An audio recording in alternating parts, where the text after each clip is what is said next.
ya inicio a nuestro encuentro CIPAS. Okay.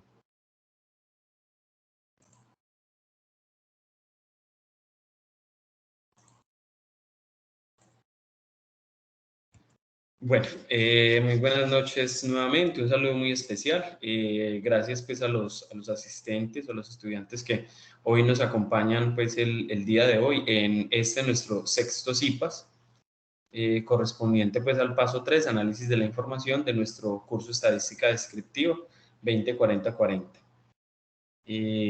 Hoy estamos no 5 de abril, sino a 14, creo. Ahí me perdonan la fecha, sí, 14 de abril de 2022, quien les habla su tutor Cristian Felipe León Mejía.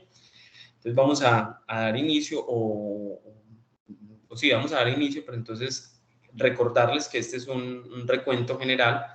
La idea es hacer unas aclaraciones pues puntuales y muy generales sobre cada una de las 3 actividades. Vamos a desarrollar como siempre ejercicios similares o los mismos que trabajamos en los CIPAS anteriores. Por ello pues les estoy insistiendo mucho. La idea es que quienes asistieran a este encuentro CIPAS pues de pronto porque tuviesen alguna duda específica o porque no habían tenido la oportunidad de estar en alguno de los 2 encuentros pasados. Entonces digamos que simplemente reúne esos 2 encuentros y la idea es como darle claridad a algunos aspectos y sobre todo garantizar que los estudiantes que no pudieron asistir a los encuentros anteriores pues lo puedan hacer el día de hoy. Recordarles de todas maneras que para cada uno de esos encuentros hay grabación, igual para la de hoy habrá grabación. Una vez terminado pues el encuentro y genera la grabación, quienes accedan al enlace directamente logueados desde el correo institucional, es decir, desde la universidad, pues automáticamente les va a permitir visualizar el video. Quienes tengan problemas para visualizarlo por cualquier motivo, pues de todas maneras yo más tardar mañana les estaré enviando el enlace a YouTube para que puedan verlo pues digamos libremente sin estar logueados con ninguna cuenta. Recordarles también que la participación en alguno de los 3 encuentros CIPAS genera un puntaje o unos puntos adicionales que yo se los asigno, que son 15 puntos. El solo hecho de asistir a uno de los encuentros pues ya le permite pues tener derecho a esos puntos para complementar la nota. Obviamente, si obtienen los 120 puntos, que creo que es lo que da este paso 3, pues digamos que esos puntos ahí quedan como un poquito en el limbo y por ahí lo habíamos mencionado con algunos compañeros en un CIPAS pasado y era la posibilidad de pronto de que si no habían tenido la posibilidad de utilizarlo en una actividad, pues sirvieran ahí como acumulativos, pero pues vamos a mirar eso de qué manera se puede ir dando a medida que vamos trabajando. Pero la verdad es que he encontrado como constante que quienes asisten a CIPAS y digamos que lo hacen de manera ordenada, porque a veces tengo estudiantes que se conectan, pero simplemente están ahí digamos, de asistentes, pero no le prestan la atención y realizan la actividad pues en conjunto. Entonces, digamos que se nos pierden un poquito, pero la gran mayoría, lo puedo decir, cerca de un 80-90%, quienes asisten a los CIPAS, obtienen puntaje completo. Entonces, pues esos 15 puntos adicionales son simplemente como para complementar algún caso tal de que se les presente alguna dificultad o algún problema en la resolución de las actividades, que también me ha pasado, es muy escaso, pero me ha pasado, y esos 15 puntos pues les ayuda a complementar la actividad y obtener pues el puntaje total propuesto en la guía de actividades. Por último, pues recordarles que el día martes, yo les estuve, creo que fue el martes les estuve informando que se ampliaba el plazo de entrega de este paso 3. Pues ahí hay varias razones, pues algunas que tenemos una gran cantidad de estudiantes que vienen un poquito colgados en las actividades y pues la segunda yo creería que una de las que más ha generado pues estas situaciones, pues que estamos en periodo de Semana Santa y algunos andan en vacaciones, digamos que va a ser una semana pues un poquito compleja, un poco atípica, entonces pensando en ello pues se amplió una semanita la entrega de las actividades, es decir, que ya no están para este 17, sino que tienen plazo máximo el 24. Pero importante aclararles, la plataforma se cierra normalmente, yo voy a abrir el paso 4 en estos días, yo creería que entre viernes y sábado. Digamos que la plataforma continúa normal, se cierra, no van a poder tener acceso digamos, a las retroalimentaciones, nada por el estilo, sino que van a tener una semanita adicional para que ustedes, haciendo uso digamos, de los videos de los IPAs, o si ya tienen todo claro, pues se tomen unos días adicionales para terminar de completar la actividad. Entonces, es que tengan presente eso.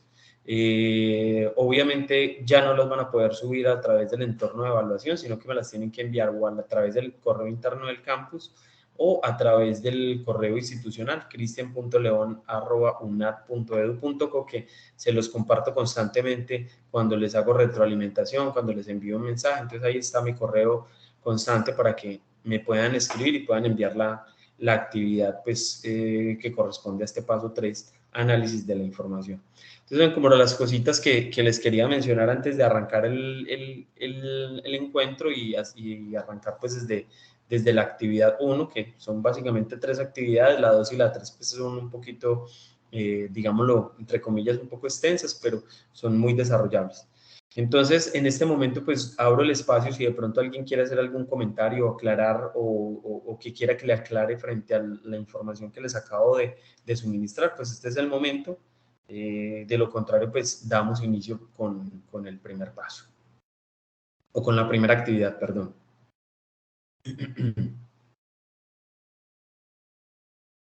¿Alguna observación, algún comentario, muchachos, o no? Por aquí chat para estar revisando de vez en cuando. Bueno.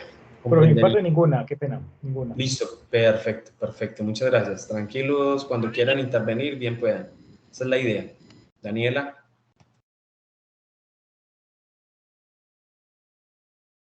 Listo. Muy bien, entonces vamos a dar inicio. Para hoy, en este paso 3, análisis de la información, entonces tenemos como temas la actividad 1, 2 y 3. En la actividad 1, mentefacto conceptual. Actividad 2, medidas univariantes, variable discreta. Actividad 3, medidas univariantes, variable continua. Y finalmente dudas generales en caso tal de que las hayan. Y en ese espacio, pues aprovecho para hablar un poquito de asimetría y kurtosis, que también se habló pues en el encuentro, en el último encuentro que tuvimos, en el quinto CIPAS. Entonces, digamos que esa es nuestra agenda para el día de hoy. Esos son los temas que están planeados. En la actividad 1, recordarles que tenemos el mentefacto conceptual. Para el desarrollo de ese mentefacto, recordarles que hay unas bibliografías ya establecidas y de lo contrario, pues ustedes pueden hacer uso digamos, de material bibliográfico adicional, pues que les sirva para complementar, para desarrollar un poco mejor la actividad propuesta. En este mentefacto nos piden que mediante un mentefacto ustedes hagan un resumen de las medidas estadísticas univariantes. Entonces nos hablan básicamente de las medidas de tendencia central, las medidas de posición, medidas de dispersión, medidas de asimetría y apuntamiento. Entonces, digamos que ese es el grueso de nuestro mentefacto. ¿Qué espero yo? Que dentro del mentefacto estén estas medidas que estoy mencionando acá, las medidas de tendencia central, las de posición, la de dispersión, las de asimetría y las de apuntamiento.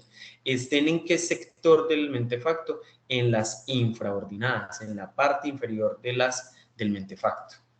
Ahí es donde va a estar pues el grueso de nuestra, digamos, de nuestra explicación o de la explicación que ustedes van a dar. Ahora, ¿qué les piden a ustedes? Les están pidiendo, perdón, que ampliamente describan una de ellas. Ustedes van a elegir o las de tendencia central, o la de posición, o la de dispersión, o la de asimetría, o la de apuntamiento. Alguna de estas 5. Y ustedes van a detallar o van a dar una descripción más detallada de ella, de la que hayan elegido. Algunos estudiantes, digamos que yo voy y miro el mentefacto y veo que cada una la han descrito, pues digamos, de forma extensa, entonces por eso no les hago observación frente a tengan que describir un poco más, sino que si yo veo que en las 5 se han tomado la tarea de hacer una buena consulta, una buena explicación, algunos le han estado agregando gráficas, pues simplemente pues nuestro mentefacto queda bien. Pero recordar eso, que esas medidas de tendencia central pues deben quedar en donde, perdón, esas medidas, las de tendencia central, posición, dispersión, asimetría, apuntamiento, deben quedar en la zona T infraordinadas de nuestro mentefacto. Entonces aquí vuelvo y les hago énfasis, aunque ya la gran mayoría, hay que decirlo, la gran mayoría están haciendo buen uso del mentefacto y están distribuyendo muy bien la información, algunos todavía me están entregando, digamos, algunos diseños que no corresponden, entonces ahí tienen que prestar atención. Por lo general yo no les pongo problema con la herramienta que utilicen.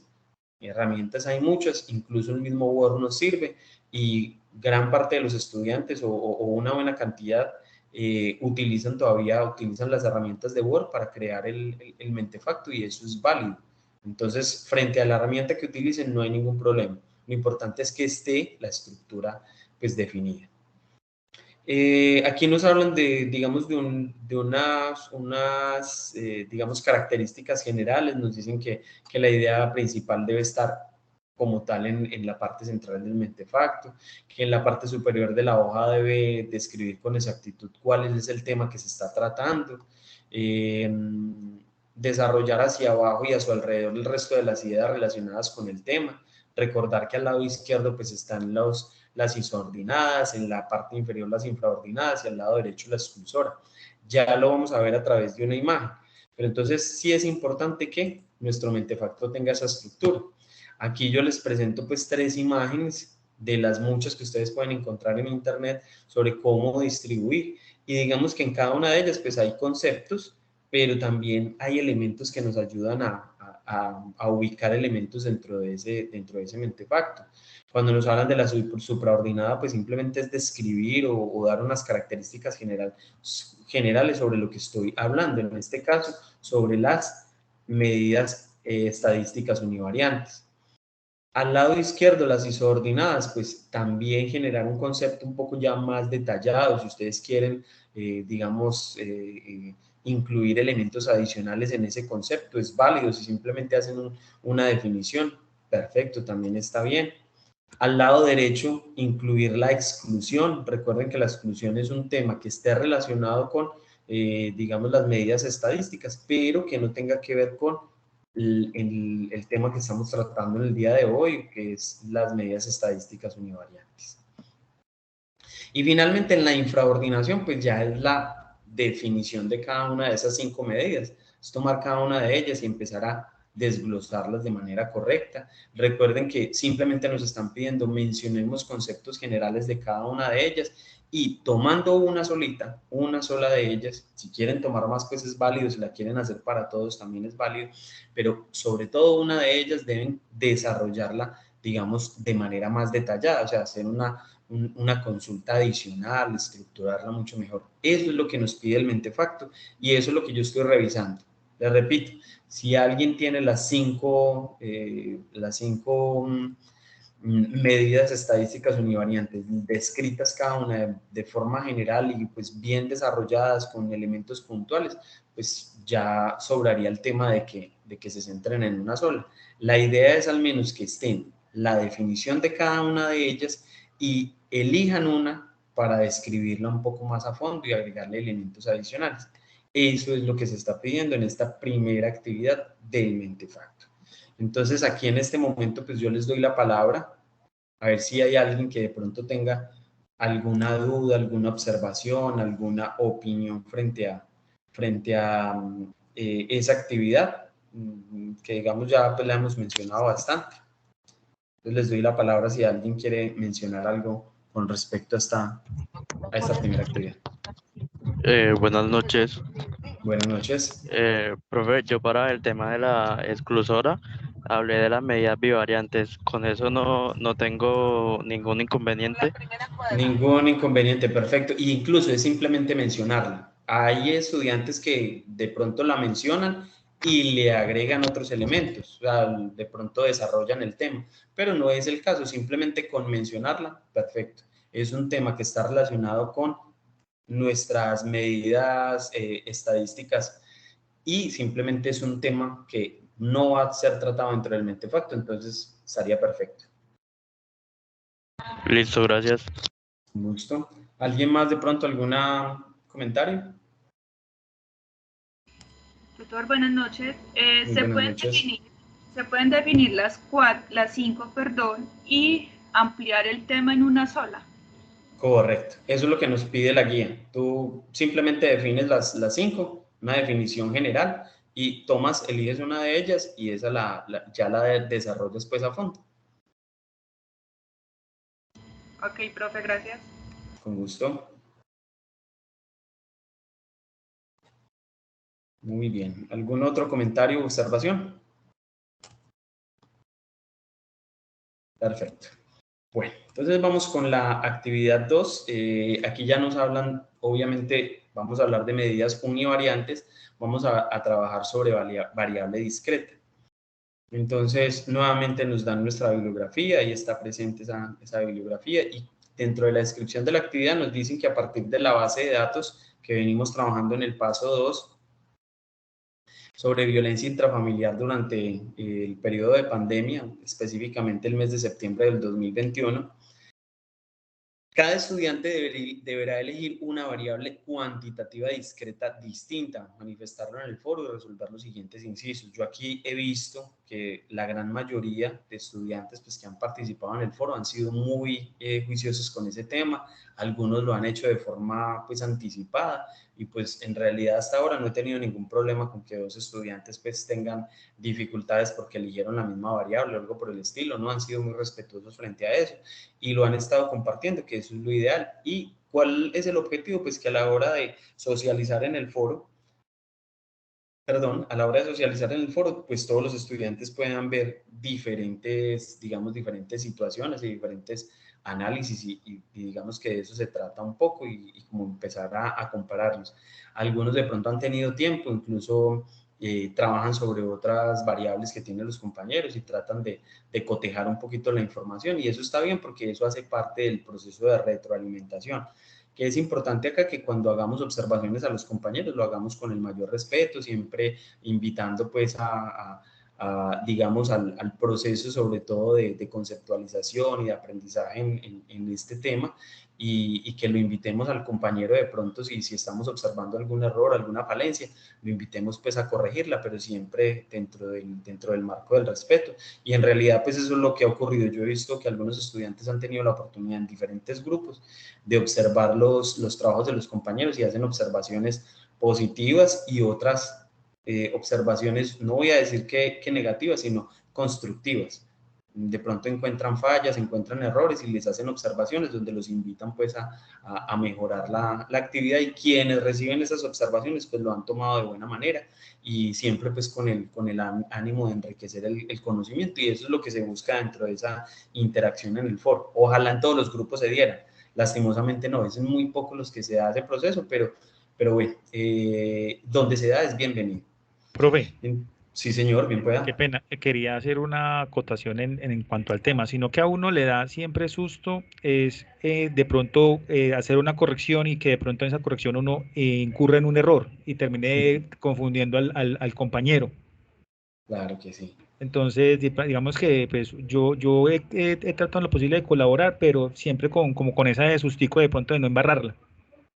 Claro, porque digamos que ahí empieza uno a tomar el rol de tutor y de pronto toma un camino diferente o algo por el estilo. Entonces, eso puede generar ese tipo de situaciones.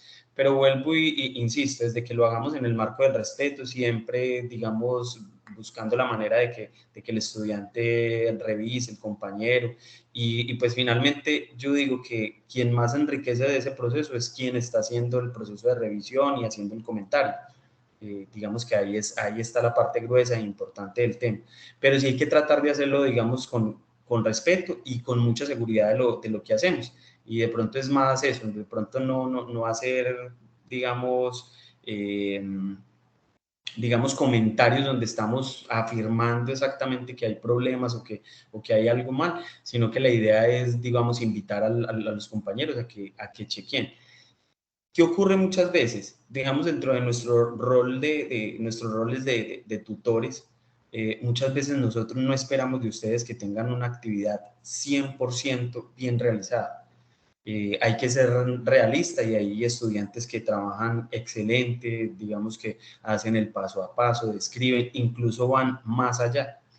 Pero también tenemos estudiantes que no por falta de conocimiento, sino muchas veces por la premura del tiempo, a veces no les queda el espacio suficiente para desarrollar de buena manera las actividades, a veces hacen como lo justo. Y en ese proceso de hacerlo justo, pues se les pasan ciertos detallitos y a veces incurren al error. Pero pues nosotros como tutores lo que buscamos es valorar ese tipo de situaciones también y ver la interacción. Entonces un estudiante que de pronto está presentando fallas, pero que es constantemente está presentando aportes y está desarrollando pues en buena manera la actividad, entonces eso también tenemos que valorar.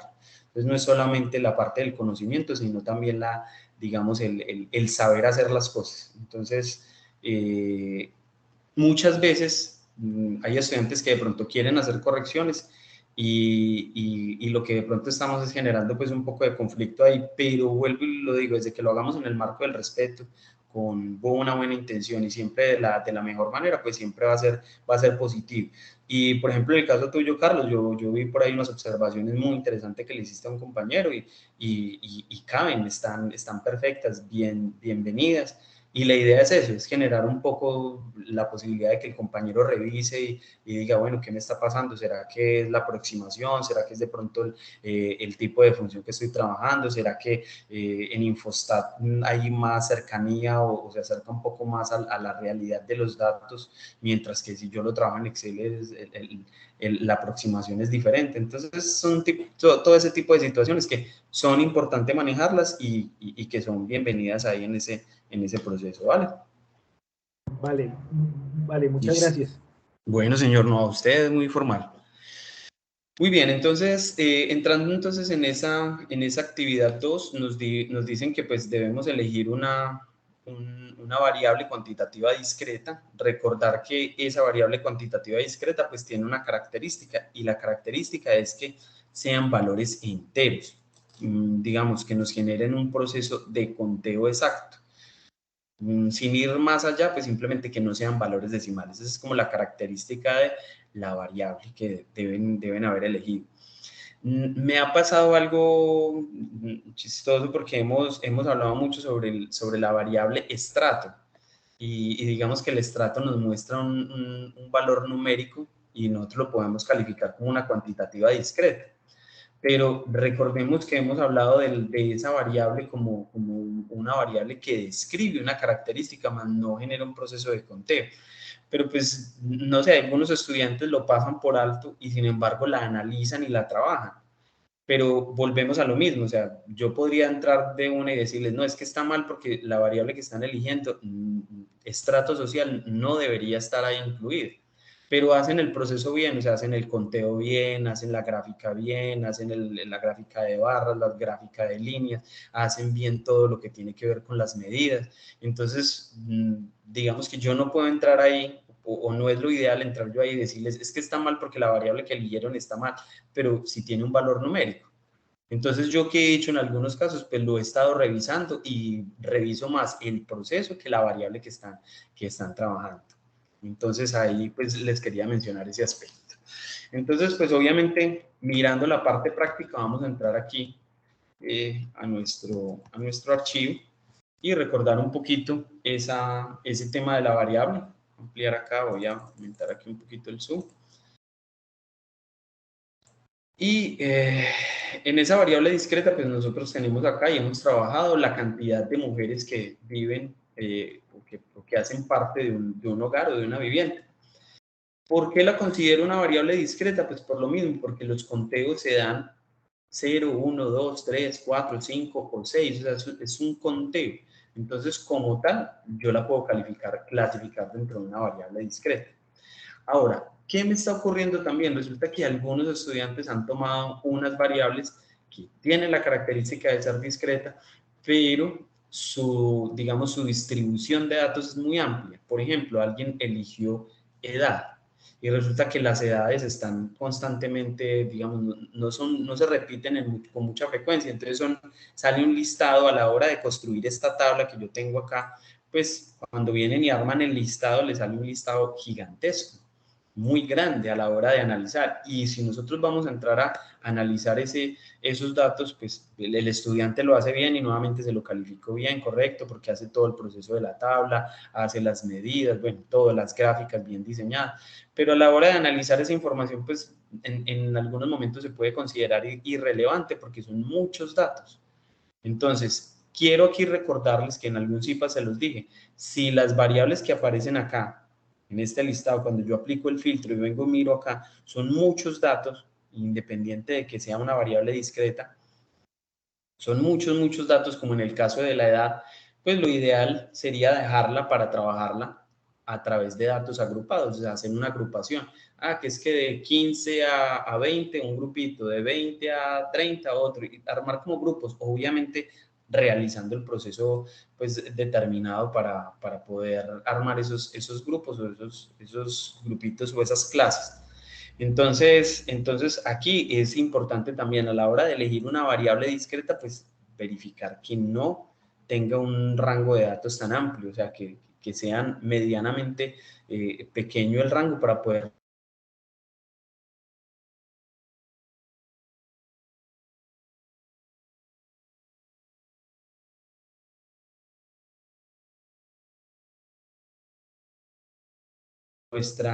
nuestra variable ya está elegida.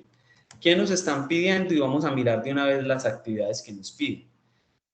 Que tenemos que elaborar una tabla de frecuencia de datos no agrupados. Nos piden que diseñemos la tabla para frecuencia de datos no agrupados, de la variable que ustedes eligieron. A partir de ella, elaborar un diagrama de barras y un diagrama de líneas o de puntos. Entonces, aquí tenemos nuestra tabla. ¿Y qué debe llevar la tabla? La tabla simplemente debe llevar la variable que yo elegí y ojalá que me la mencionen, porque a veces ni me menciona la variable y yo me quedo sin saber qué variable están trabajando. Luego la frecuencia absoluta acumulada, frecuencia relativa y frecuencia porcentual. Eso es todo lo que yo les pido como mínimo en la tabla. Algunos estudiantes están agregando unos datos adicionales y pues eso es válido, pero en esto es lo que yo me voy a centrar. Que hayan seleccionado muy bien los datos de acá y que correspondan al registro que hay aquí. O sea, que aquí cuando yo hago el filtro me aparezcan mis 6 datos, del 0 al 6, perfecto. La frecuencia absoluta, recordar que simplemente es una función.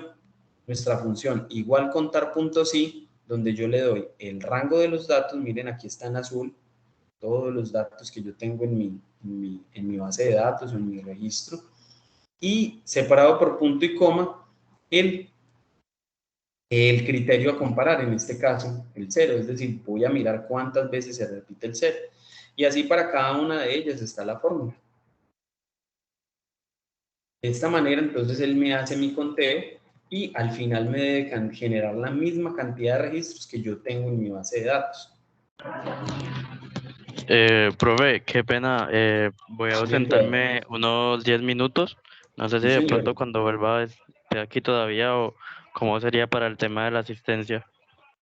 Pues la asistencia yo la tengo programada más o menos para la mitad de la sesión. Entonces, cuando regrese, si ya la hemos hecho, simplemente pregunta por ella y yo se la comparto. ¿Listo? Listo, gracias. Bueno, señor. Listo, entonces miren que aquí acabamos de verificar el conteo. Efectivamente son 98 registros. Y esos deben ser los que me deben generar la frecuencia acumulada. La frecuencia acumulada lo que está haciendo es verificar cuántas veces está el 0, el 1, el 2, el 3, el 4, el 5 y el 6. Y al sumar obviamente cada una de ellas, o al sumar todas, pues me debe dar la misma cantidad de registros que tengo en la tabla. Con respecto a la frecuencia acumulada, pues la frecuencia acumulada es a medida que yo me voy desplazando hacia abajo, cómo va aumentando. Entonces mi frecuencia acumulada siempre va a iniciar con mi primer frecuencia absoluta. Pero de ahí para abajo la frecuencia acumulada va a ser mi frecuencia acumulada anterior más la frecuencia absoluta nueva. Entonces por eso yo utilizo esta fórmula y simplemente sumo la frecuencia absoluta acumulada anterior más la frecuencia absoluta nueva. Y con cada uno de los registros realizo el mismo proceso. De tal manera que al llegar al último registro, pues me debe dar la misma cantidad de datos que corresponden digamos, a la cantidad de registros que yo tengo en mi base de datos o en mi registro. Perdón un segundo, yo acomodo algo por aquí. Listo. Entonces, al final esto me debe dar 98, pues en mi caso, los mismos 98 que tenemos acá. Y recordar que para el ejercicio que ustedes están desarrollando, pues les debe dar 190. En el caso de la frecuencia relativa, simplemente es hallar un valor decimal. Y ese valor decimal va a corresponder a qué porcentaje o a qué valor decimal corresponde 1 de 98. O sea, 1 dividido 98. 1 dividido 98 o 1 de 98 nos representa el 0,01 en valor decimal. Seguramente si venimos acá a agregar elementos o valores o puntos decimal, pues vamos a tener una, digamos, una mayor exactitud. Pero pues yo les pedí a ustedes que podían trabajar con 2 decimales, es decir, que la aproximación es de 0,01. Un estudiante me representa, perdón, un registro o una mujer en este caso o el registro de una mujer en una vivienda, perdón, 0 mujeres en una vivienda, disculpen, pero me representa el 0,01. Y este dato yo lo puedo representar en valor porcentual y eso es lo que vamos a hacer en la siguiente tabla, en la siguiente columna. Entonces aquí, ¿qué estoy haciendo? Simplemente dividiendo mi frecuencia absoluta entre el total de mis datos o la cantidad de registros que yo tengo. Entonces en este caso es 19 dividido entre 98, pues simplemente ese 19 entre 98 nos da acá 0,19. Y así sucesivamente yo voy haciendo las operaciones en las celdas inmediatamente inferiores, siempre dividiendo por 98. Y obviamente todos estos registros, valores decimales, al momento de sumarlos, pues me deben dar la unidad. Me deben dar 1. En el caso de la frecuencia porcentual, pues simplemente es tomar estos mismos datos que hay acá y convertirlos en valores porcentuales, en porcentaje. Entonces, en este caso, el porcentaje del 0,01, pues simplemente es tomar ese mismo registro y expresarlo en porcentaje. Es el 1%, el 19, el 29 y así sucesivamente. ¿Cómo hice este proceso? Pues si ustedes observan acá, yo simplemente estoy llamando el mismo dato de la frecuencia relativa y al final lo que hago es venir acá al inicio y decirle aquí que yo quiero, aquí donde dice formato número, decirle que yo lo quiero en valor porcentual. Y eso es todo. Si les da con decimales, pues ustedes pueden hacer la aproximación, es decir, correr el valor decimal para que les muestre solamente el valor porcentual en términos o en valores enteros. Al final, también me debe dar el 100%. Y esta es la tabla que espero yo encontrar para la variable que ustedes eligieron. Muy bien. ¿Qué nos piden adicionalmente? Que realicemos un gráfico de barras y un gráfico de líneas. Entonces, en el caso del gráfico de barras o gráfico de líneas, pues simplemente tomando la frecuencia absoluta, yo puedo insertar un gráfico. Vengo aquí, perdón, al menú insertar, gráficos recomendados, y aquí encontramos el diagrama de barras, que es uno de los que nos piden. Y este gráfico de barras pues simplemente me va a representar esa información que está ahí. Correr un poquito para acá. ¿De qué? De la frecuencia absoluta. Entonces me está diciendo que para el primer registro es 1. Yo aquí puedo agregar unas etiquetas de datos. Me dice que es 1. Para el segundo registro es 19. Probemos utilizando estas dos tablitas, estos dos. Vamos a insertar acá, gráfico recomendado, barras. Listo, si tomamos entonces las dos primeras columnas, que es el registro de la cantidad de mujeres que hay en la vivienda con la frecuencia absoluta de cada uno, entonces ya aquí en la parte inferior me aparece 0 mujeres. Veríamos acá con las etiquetas de datos que hay para una sola mujer hay 19 viviendas, con 2 mujeres hay 28, con 3 mujeres hay otras 28 viviendas y bueno, así sucesivamente. Esa sería nuestra gráfica de barras. Recordarles que aquí hay unos diseños ya predefinidos, ustedes simplemente deben venir y elegir la que más les parezca, la que más les convenga, agregarle un título, también agregarle acá los títulos de los ejes, por ejemplo, si de qué nos habla, entonces cantidad de mujeres en la vivienda, acá en este caso pues sería ya pues el registro, la frecuencia absoluta de cada ítem. Entonces, como agregarle estos elementos para ir mejorando la gráfica, que finalmente va a ser la que van a agregar en el trabajo. Recuerden que yo que espero, pues simplemente que ustedes copien esto y se vayan a Word y empiecen a pegar estos elementos. Yo no les pido a ustedes que me envíen ningún documento en Excel. Entonces, simplemente es llevarse en estas tablas. Ya diseñó esta tabla, entonces cópiela y péguela. Que es que no me gustó, quiero que se vea más bonita, listo. Entonces vengan acá, agréguenle aquí elementos, si quieren que eso se vea en un colorcito específico. Entonces vienen y hacen las modificaciones que tengan que hacer aquí en Excel. Luego la seleccionan. Mirar esta. Esta tabla, eliminar tabla y pego la nueva. Y listo, ahí todo el diseño que yo le haga acá lo puedo llevar al otro lado. Si quiero que estas se vean en negrita, bueno, todo lo que ustedes le quieran agregar. Quiero que se vea no alineado a la izquierda, sino centrada. Entonces, todos los arreglos que ustedes le hagan acá a esta tabla, al momento de copiarla, pues simplemente aquí aparece tal cual. Entonces, ahí tienen esa facilidad. Algún estudiante me estuvo preguntando que cómo hacían para llevar toda esta información de Excel a Word. Miren, lo sencillo simplemente es copiar y pegar.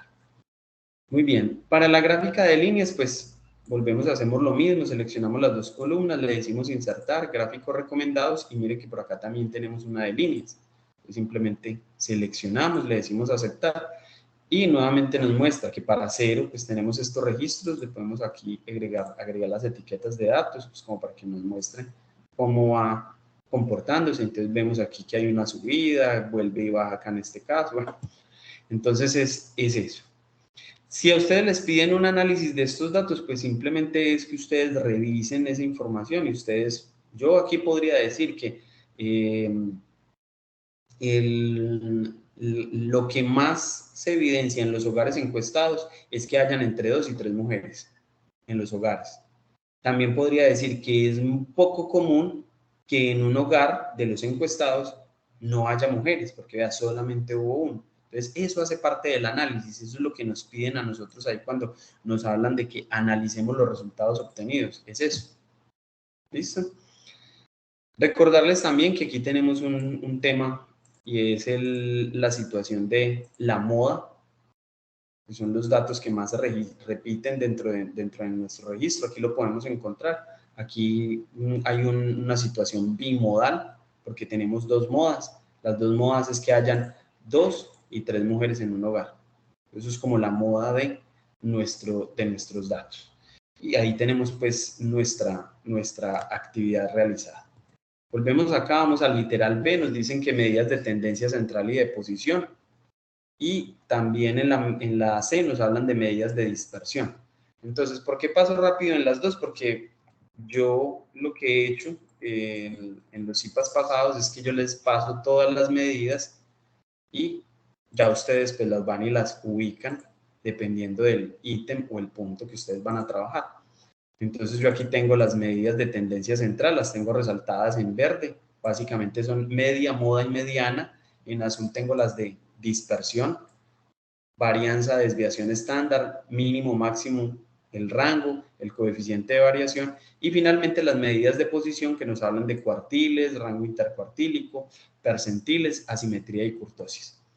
Entonces, esta tabla, pues, ustedes la pueden desarrollar y simplemente se llevan lo que necesitan para el documento de Word. Yo aquí en este caso, pues yo les tengo pues como unos daticos calculados y tengo una columna acá que nos hablan digamos, de las funciones utilizadas. Pues ustedes solamente tendrían que hacer estas dos. Esta tercera columna sobraría y esta cuarta también, simplemente esto es informativo. Y entonces aquí simplemente yo digo que la media la puedo calcular a través de una función llamada promedio. ¿Y qué rango de datos le voy a dar? Pues desde donde inicia mi registro hasta donde termina, que en mi caso es desde la B2 hasta la B99. Y con eso yo obtengo el promedio. Para la moda también, una función llamada moda, que va desde la B2 hasta la B99. Para la mediana también, una función llamada mediana, va desde la B2 hasta la B99. Entonces ahí estamos obteniendo. Recuerden que ahora en lo que yo les mostré, voy a volver a mostrar aquí las columnas, yo les dije que la moda eran estas dos. El sistema nos generó, o Excel nos generó, nos dijo que la moda era 3, pero en realidad hay 2 modas. Entonces recuerden que aquí es una situación bimodal, 2 modas en un mismo ejercicio, ¿vale? Es para que lo tengan presente. Que a veces la moda aquí nos calcula la moda, pero muchas veces tenemos que ir a mirar los datos y esa tablita es interesante a la hora de mirar si hay más de una moda. Él no me va a decir acá en la función si hay 2 o 3 modas, ¿no? Simplemente me dice la última moda que encontró, en este caso la última que encontró fue 3 y esa fue la que nos registró. Muy bien, ya tenemos entonces la función de mediana que la habíamos explicado. Mediana es igual a desde la celda B2 hasta la celda B99 y ahí tenemos nuestra mediana. Y ahí ya tenemos nuestras medidas de tendencia central. Entonces, si nos están pidiendo medidas de tendencia central en Word, pues simplemente nos llevamos nuestra tabla y simplemente escribo medidas de tendencia central y ahí está mi tabla. Si mi tabla la quiero centrada, pues simplemente vengo aquí y le digo el elemento adicional. ¿Perdón? Y pues aquí ya hago la descripción o lo que quiera escribir sobre esa tabla. ¿Listo? Pues miren que ahí yo me estoy trayendo la información que estoy registrando en Excel. Para el caso de las medidas de dispersión, entonces tenemos acá varianza. Dijimos que era la función var.s desde la celda B2 hasta la B99.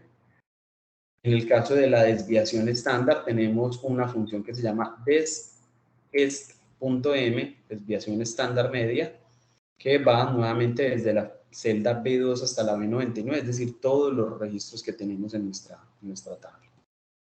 Para el mínimo, pues simplemente la función min, y nuevamente le pido que me busque ahí entre todos sus datos el dato más pequeño que hay. El máximo, entonces, función max, le pido que me busque el mayor. En el caso del rango, aquí sí es una operación, tomo el valor máximo y le resto el valor mínimo, y aquí me doy cuenta cuál es el rango pues, de mis datos en la variable. Y finalmente el coeficiente de variación es tomar el valor de mi desviación estándar y dividirlo entre la media. Pues aquí simplemente tengo una fórmula, me hace la división y me da un valor porcentual de la desviación estándar.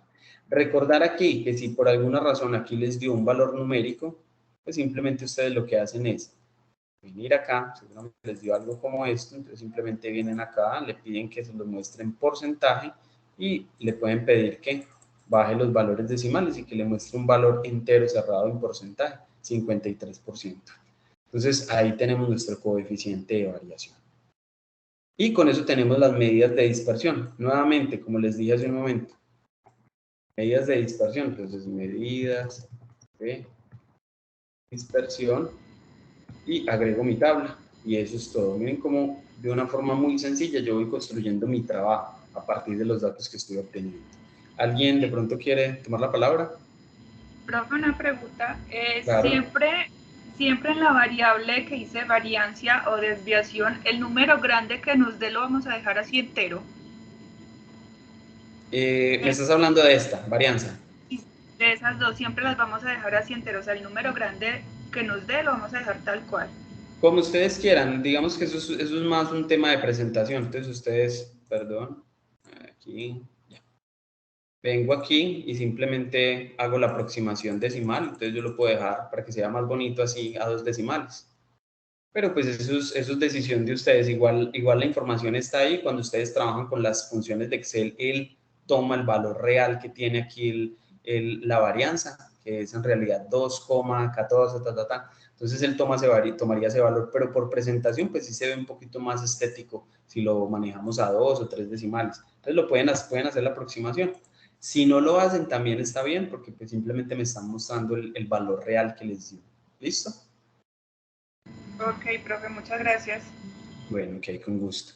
Entonces ahí tenemos nuestras medidas de dispersión y obviamente pues haciendo, teniendo en cuenta lo que nos menciona la compañera, pues yo pensaría que sí, que se ve un poco más bonito el tema de que esté a 2 decimales, mucho mejor presentado.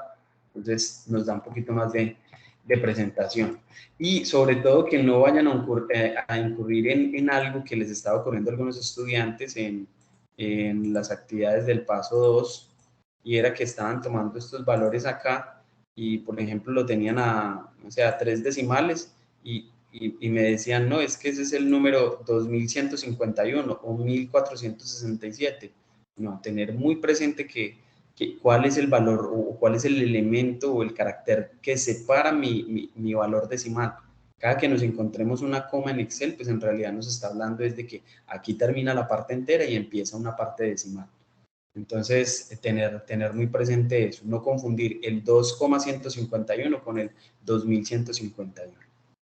Entonces lo dejamos aproximado a 2, se ve mucho más estético. Muy bien, finalmente tenemos las medidas de posición. En las medidas de posición, pues nos están pidiendo unos cuartiles, nos están pidiendo unos percentiles, nos están pidiendo la simetría, la kurtosis. Y básicamente, pues en los cuartiles, si nos piden los cuartiles, pues siempre debemos hallar el 1, el 2 y el 3, a no ser de que nos pidan uno específico. Y en el caso del cuartil, pues simplemente nuestra función habla de cuartil. Le damos nuevamente el rango que va desde la B2 hasta la B99, es decir, donde están todos mis datos. Y como es el cuartil 1, pues le digo que 1, para el cuartil 2 le digo 2 y para el cuartil 3 le digo 3, lo único que cambia. Aquí yo quiero hacer énfasis en algo. Resulta que el cuartil no nos está diciendo que, yo les decía a ustedes, esto es el 25, esto es el 50 y esto es el 75%. Entonces, el primer cuartil, yo les decía, 25%. El segundo cuartil, les decía, pues otros 25, es decir, el 50%. El tercer cuartil, otros 25, es decir, el 75%.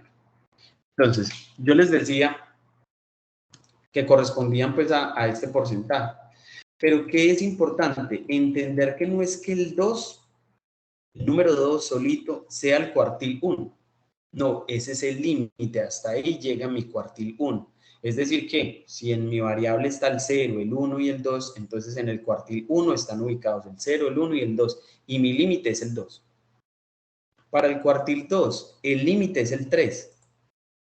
O sea, si yo tomo los registros y los parto por toda la mitad, hasta el límite máximo hasta el que llego es hasta el 3. 3 mujeres en una vivienda.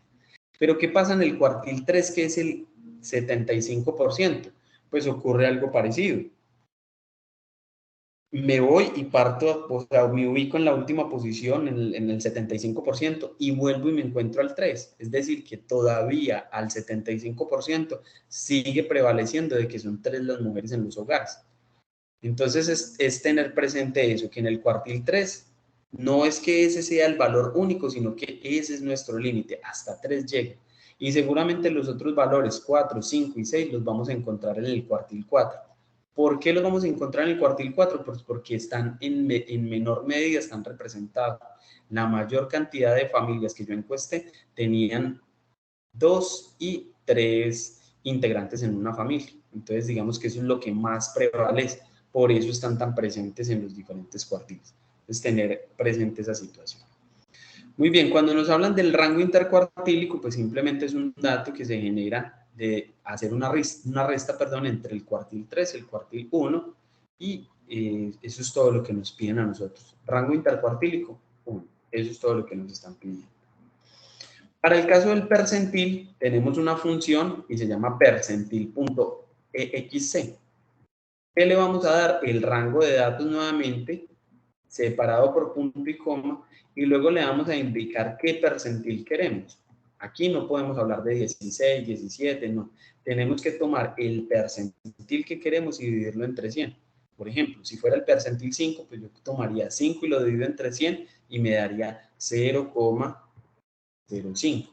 Ese sería mi percentil 5. ¿Por qué? Porque yo dividí 5 entre 100 y me da 0,05. Pero si yo quiero el percentil 83, entonces tomo 83, lo divido entre 100 y me va a dar 0,83. 0,83, eso es mi percentil. 83 es 4. Y entonces volvemos a hablar, el percentil no es un valor único, sino que ese es el límite hasta el cual puedo llegar en el percentil 83, hasta 4 familias. Entonces, dividiendo yo en 100 partes todos mis datos, el 83% o el percentil 83, hasta ahí voy a encontrar, hasta el 83 voy a encontrar 4 mujeres en una vivienda.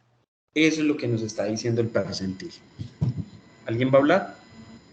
Ay, profe, qué pena yo. Ese percentil lo podemos dar nosotros. O sea, uno escoge qué porcentaje va a medir. Por ejemplo, si yo quiero poner 50. Pues sí, lo puedes hacer, pero en realidad si tú te fijas en la guía, nos dice, miremos por acá, nos dice que debes calcular el percentil 10 y el 86. Tú puedes poner el que quieras, claro que sí, pero pues para el caso de la guía, debes calcular el percentil 10 y el percentil 86. Entonces, en ese caso, si nos están pidiendo que tú calcules el percentil 10 y el 86, pues tienes que hacer 2 cálculos, en uno va el 10 y en el otro va el 86, ¿cierto? Ok, profe. Listo. Entonces, yo ahí se los estoy cambiando, pues para que vean que lo sencillo que es hacer el cambio, pero como en la guía les están pidiendo unos valores específicos, entonces Doctor, disculpe, buenas noches. percentil 10 y un segundo, percentil 10, y entonces el 10 lo divides entre 100 y ahí en la función colocarías ese valor que te dio. Y para el 86 también lo divides entre 100 y ahí lo colocarías. En el 86 sería 0,86. Bueno, Okay, compañero, profe, bien. Ok, perfecto. Compañero, bien pueda. Sí, doctor, lo que pasa es que no me había dado cuenta el que pedía exactamente el percentil 10 y el 86. En mi caso tomé el 20 y el 90. ¿Y ya subiste el trabajo, ok? No, todavía no. Bueno, entonces ahí puedes hacer el cambio. Pero sí me ha ocurrido, yo varios los he revisado y han tomado percentiles diferentes. Pero pues volvemos a lo mismo, si están haciendo bien la aplicación de la fórmula y están calculando correctamente, pues digamos que en mi caso pues es un poco irrelevante el tema de que tomen un percentil u otro. Obviamente hay que tratar de hacerlo ajustado a la guía, pero en realidad si ustedes son capaces de calcular el percentil 50, son capaces de calcular cualquiera. Pues, el percentil que ustedes calculen es irrelevante, pero pues si nos queremos ceñir a lo que nos está pidiendo la guía, pues sería el 10 y el 86, y si hay tiempo de cambiarlo, pues lo pueden hacer, ¿vale?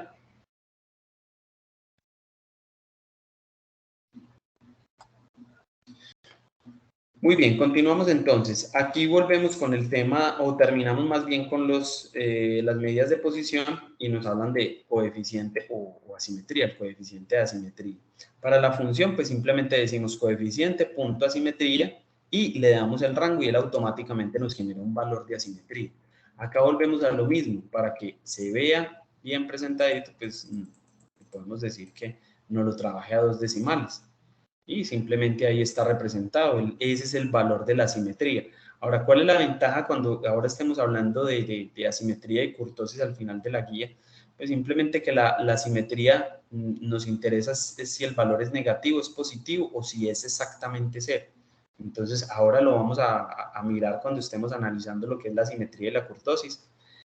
Pero básicamente eso es lo que yo quiero hallar. Entonces, tener muchos decimales o pocos decimales es irrelevante. Entonces, aquí en este caso, 0,71. Muy bien.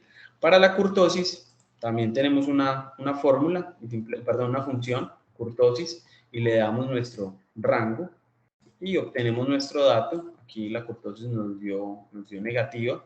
Entonces, podemos ir acá y bajar la cantidad de decimales, lo podemos dejar así. Aquí yo creo que tengo un error, no recuerdo, creo que la simetría nos busca es si es igual a 3 o es mayor que 3. Ahora cuando estemos viendo asimetría y kurtosis lo recordamos un poquito, que esa teoría, pues, sobre todo la teoría es maluquita, pero entender la gráfica es muy sencilla, o interpretar esos datos.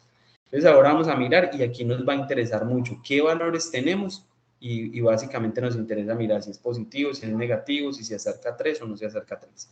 Pero entonces eso lo vamos a hacer ahora cuando estemos al final en las diapositivas mirando algo sobre asimetría y kurtosis. Pero, ¿qué es lo que les pido yo? Pues que la calculen. Ya para el análisis, pues ahora yo les voy a contar un poquito sobre asimetría y kurtosis y ustedes van a poder generar análisis que ustedes van a incluir en su trabajo. Entonces, con esto ya tenemos nuestros datos y simplemente vuelvo, control C a mi tabla y estas son las medidas de posición. Obviamente ubicándolos en la actividad que corresponda, porque si mal no recuerdo, creo que hay una actividad que pide 2 de estas. Entonces simplemente es ubicarlas y aquí están representados nuestros datos. Eso es lo que nosotros debemos realizar y digamos que ahí está la información contenida. Entonces no sé si hay alguna duda con respecto a esta actividad número 2, que era una variable discreta. Pero el ejercicio también dice el tipo de asimetría y kurtosis. ¿Siempre es la misma? ¿Y cuáles son? Sí, no, lo que pasa es que la simetría a cada uno de ustedes, dependiendo del ejercicio, les va a dar unos valores diferentes. Entonces, ¿qué vamos a hacer? Ahora al final, cuando vamos a mirar asimetría y kurtosis, vamos a volver acá y miramos estos datos, porque ustedes lo único que tienen que hacer es como un análisis de esa simetría y esa kurtosis. Y lo vamos a hacer con base en estos registros que nos dio acá. Entonces, ese está para el final del CIPAS y lo vamos a mencionar, ¿vale? Con unas gráficas que yo tengo ya agregadas. ¿Listo?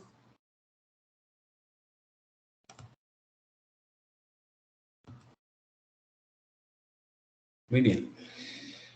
Bueno, entonces aquí nos dicen, el tema del análisis es importante. Ustedes como que obtengan estos datos y analicen con base en, digamos, en los conceptos que ustedes tienen en cada una de estas medidas y que ustedes puedan dar un análisis de los registros. No es necesario que lo hagan uno por uno. Algunos lo están haciendo y también es válido, pero también pueden generar un análisis general dependiendo de la información que ustedes van obteniendo acá y obviamente teniendo claro el concepto de algunas de estas medidas de univariantes. Muy bien, vamos a continuar entonces acá con la actividad número 3. Ya nos hablan acá de medidas univariantes y nos hablan de variable continua. En esta variable continua, entonces nos piden nuevamente que ustedes seleccionen una variable, la socialicen en el foro para que pues, no haya posibilidad de que dos estudiantes en un mismo grupo trabajen la misma variable. Y a partir de eso, pues nos dice que debemos construir una tabla de frecuencia de datos agrupados. Aquí es importante entonces este concepto, datos agrupados. Yo les decía ahora, los datos agrupados se pueden hacer tanto con variable discreta como con variable continua. Lo que pasa es que en la variable discreta, por lo general, no es muy común que haya un rango de datos muy amplio, o sea, que haya mucha variación entre un dato y otro. En cambio, en una variable continua, sí. Una variable continua son valores decimales y eso da pie a que hayan muchos registros. Entonces, o registros diferentes, pues, digamos como para hacer claridad. Pero entonces vuelvo y les insisto, si ustedes tienen una variable discreta, por ejemplo la edad, y tienen muchos datos, pues lo ideal no es trabajarla no agrupado, sino agruparlas. Ya, hacer el proceso que vamos a hacer acá. Y funciona exactamente igual, no cambia el proceso. Independiente de que estemos trabajando con valores decimales, acá en este ejemplo que vamos a hacer, o trabajar con valores enteros, es el mismo procedimiento y digamos que ocurre o da la misma situación. De todas maneras, quienes trabajaron esas variables que tenían muchas variaciones, valga la redundancia, pues igual el proceso está bien hecho, la representación gráfica bien, la tabla está bien, obviamente es una tabla muy extensa, pero es válida. La gráfica también nos da una cantidad de registros muy extensos, entonces, pero también es válido. Entonces, en lo que más me fijo es en el proceso. Entonces, tener presente esa situación. Entonces aquí, ¿qué tenemos que hacer? Construir nuestra tabla de datos agrupado y para ella hacer un histograma de frecuencias y un polígono de frecuencias. Algunos me han estado dibujando el histograma de frecuencias aparte y aparte el polígono de frecuencias. Es válido. Yo o el director de curso y yo lo hemos estado encaminando en que esté en la misma gráfica, pero si la tienen aparte es válido. Finalmente, ¿qué les están pidiendo? Un histograma de frecuencias es una gráfica y un polígono de frecuencias es otra gráfica. Lo que pasa es que si las encadenan las dos en una misma gráfica, pues se ve mucho más bonito y tiene mayor, digamos, relevancia. Pero si las tienen aparte, pues son válidas. Finalmente son dos gráficas que se pueden realizar. Muy bien. Entonces, para esa primera parte, entonces vamos aquí nuevamente al archivo Excel con la actividad 3 que se llama variable continua. Obviamente nuestra actividad ya está desarrollada y ustedes pueden observar acá que yo trabajé con unos valores, unos pesos que se tomaron en una institución educativa. O se hizo un registro, o se tomó una cantidad de información, pero yo elegí de esas variables elegí peso, porque era una variable que, digamos, tenía un rango de datos muy amplio. Si ustedes se fijan acá, miren toda la cantidad de datos que encuentro. Son muchos registros. Entonces, si yo lo analizara uno por uno, me quedaría una tabla muy gigante. Si yo graficara uno por uno, obviamente seguramente van a haber pesos que se repiten. Entonces, si yo lo analizara uno por uno y hiciera la gráfica, pues es válido, pero en realidad no va a ser tan relevante digamos, la información que yo estoy obteniendo. En cambio, si yo lo que hago es agrupar, yo voy a poder darle mayor claridad a nuestro ejercicio. Entonces, por eso es que entra el proceso de hacer o agrupar nuestros datos. Yo voy a ocultar por aquí unas columnitas que no las vamos a necesitar por ahora. Y nos vamos a centrar en las que sí nos interesan. Entonces, para lograr esa tabla de intervalos, ¿qué es importante? De intervalos, necesitamos arrancar con un registro de datos y es lo que tenemos acá. Necesitamos saber cuántos datos vamos a trabajar, cuál es el valor máximo, mínimo, el rango, el número de intervalos entero y la amplitud. Entonces, eso es lo que vamos a trabajar nosotros acá y debemos empezar con estos datos. Entonces, para el número de datos es sencillo. Es venir y contar cuántos registros tengo yo en mi variable, en la variable elegida. Hay una función que se llama contar y simplemente le digo, vaya y cuénteme cuántos registros hay desde la celda B2 hasta la B80. Y él automáticamente me genera mis registros y me dice que hay 79 registros. Yo por aquí al lado izquierdo también le puse unos ítems, es decir, unos valores, una numeración, y también me da cuenta de que son 79. Entonces, como lo hagan, está bien. Si alguien decidió ponerse a contar uno por uno, listo. Si alguien dijo, no, es que yo estoy seguro, yo sé que mi base de datos es de 190, entonces ingresaron de una vez 190. Ese es el número de datos que ustedes van a trabajar para sus ejercicios, 190. El valor máximo, pues ya lo trabajamos en las funciones de hace un momento, la función max, desde la B2 hasta la B80, la función min, desde la B2 hasta la B80, y me va a obtener el valor más grande, o la persona que pesa más y la persona que pesa menos, el valor mayor y el más grande y el menor. Con respecto al rango, es saber en qué rango me estoy moviendo entre el peso mínimo y el peso máximo. ¿Cómo hago? Simplemente al peso más grande, al máximo, le resto el peso mínimo y me da un valor de 22,3 kilos. Es decir, las personas que encuesté se mueven entre 34 y 50, entre 34,5 y 56,8 kilos. Es decir, entre 22,3 kilos tengo esa variación o ese rango de ese peso de esas personas. Muy bien. Número de intervalos. Cuando me hablan del número de intervalos es cuántos registros o cuántos grupos voy a crear. Para eso yo utilizo una fórmula y la fórmula dice lo siguiente. El valor 1 le voy a sumar 3,3 y ese 3,3 va a estar multiplicado por una función que se llama log 10, que es logaritmo en base 10, de J2. ¿Qué es J2? La cantidad de datos que yo tengo. Pues en mi caso J2 almacena 79, en el caso de ustedes pues va a almacenar 190. Y pues obviamente la celda puede cambiar. En mi caso se llama J2, pero la celda de ustedes puede tener un nombre diferente. Entonces, esta formulita que está en la teoría, lo que hace es calcular cuántos rangos debo generar yo. Entonces él hace un cálculo y me dice que yo debo generar 7,26 aproximadamente. Voy a dejarlo aquí en 2 decimales. Me dice que debo generar 7,26 rangos, pero, o clases, o números de intervalos. Pero ¿qué pasa? Yo no puedo generar 7,5, 7,5, 7,3, no, yo tengo que ser exacto. Y entonces, ¿qué hacemos? Hacemos una aproximación, pero al entero próximo. Entero próximo es el mayor. Entonces, si yo tengo 7,26, 8. Si aquí me dio 5,3, sería 6. Si aquí me da 3,5, sería 4. Si aquí me da 10,8, aquí sería 11. Entonces, siempre va a ser al número superior. Por eso, entonces, el número de intervalos que vamos a trabajar en nuestra tabla es 8. ¿Por qué? Porque salió de acá, de este proceso o de esta función matemática. 1 más 3,3 logaritmo en base 10 de la cantidad de registros que yo tengo en mi variable. Muy bien. Y finalmente calculamos la amplitud. La amplitud, subir por acá un poquito, la amplitud simplemente se calcula haciendo una operación muy sencilla, que es el número de intervalos que voy a trabajar, en este caso 8, obviamente el número de intervalos pero enteros, en este caso 8, perdón, disculpen, el rango lo voy a dividir entre la cantidad de intervalos. Estaba como enredado un poquito con esto.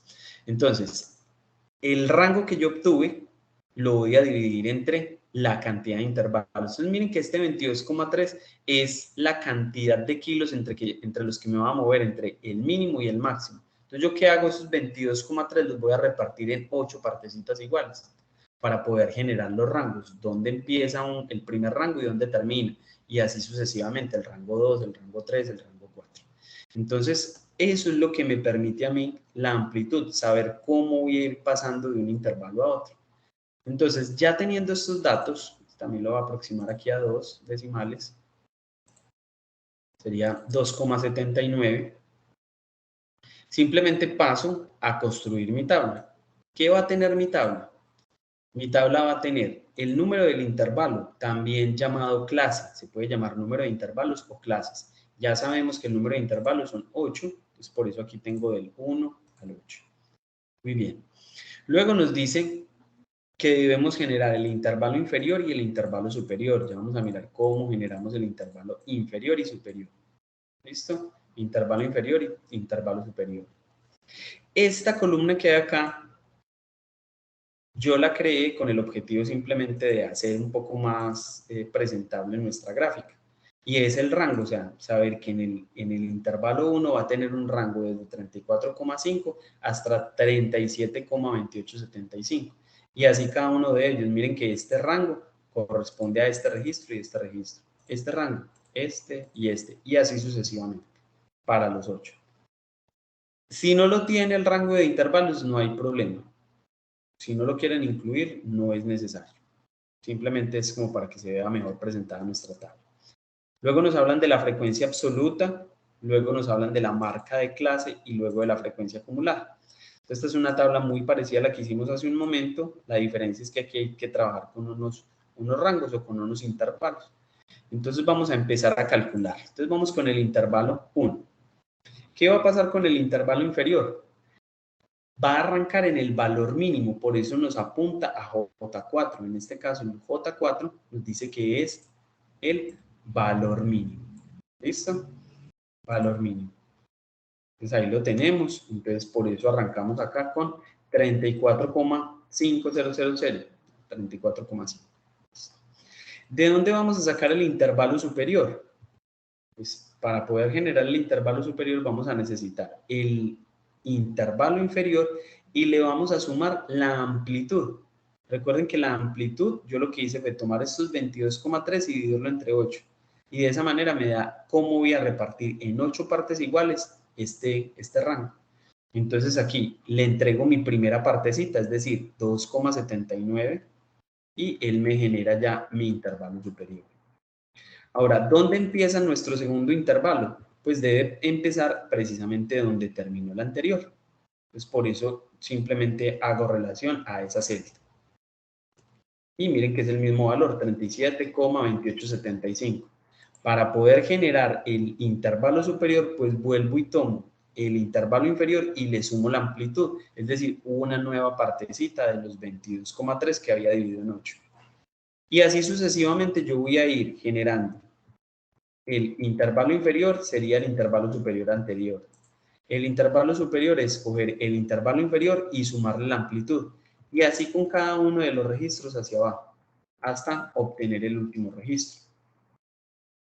Este último registro me debe dar igual al valor máximo. Miren acá, 56,8, aquí 56,8.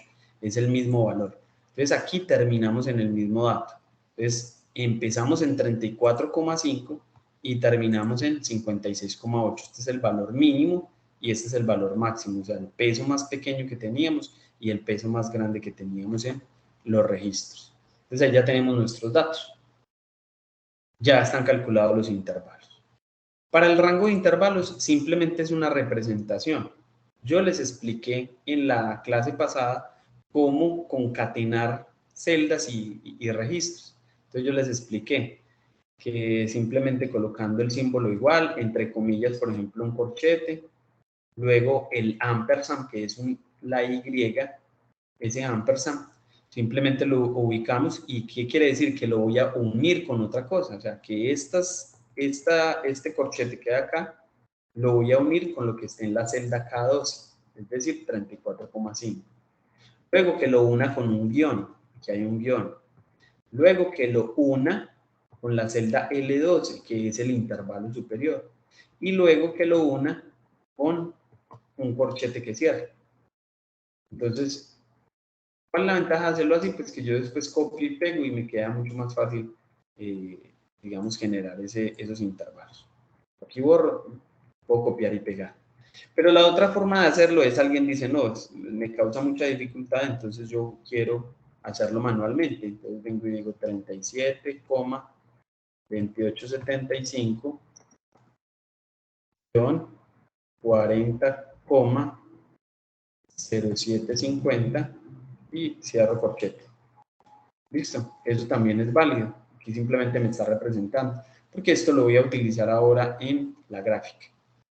Para los que hicieron la función, pues simplemente ya saben que, o la fórmula simplemente es arrastrar y él automáticamente me genera el registro.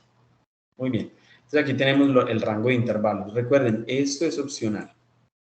Vamos con la frecuencia absoluta. La frecuencia absoluta tiene una característica y es que nos calcula una frecuencia a partir de una función. Pero resulta que esta función automáticamente se replica en las celdas siguientes. Entonces, vamos a hacer lo siguiente.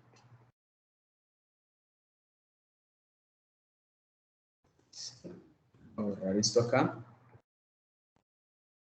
Y vamos a escribir igual frecuencia, abro paréntesis. ¿Qué me está diciendo? Me está haciendo referencia a los datos. Los datos son estos que están acá, o sea, los pesos originales. Aquí está.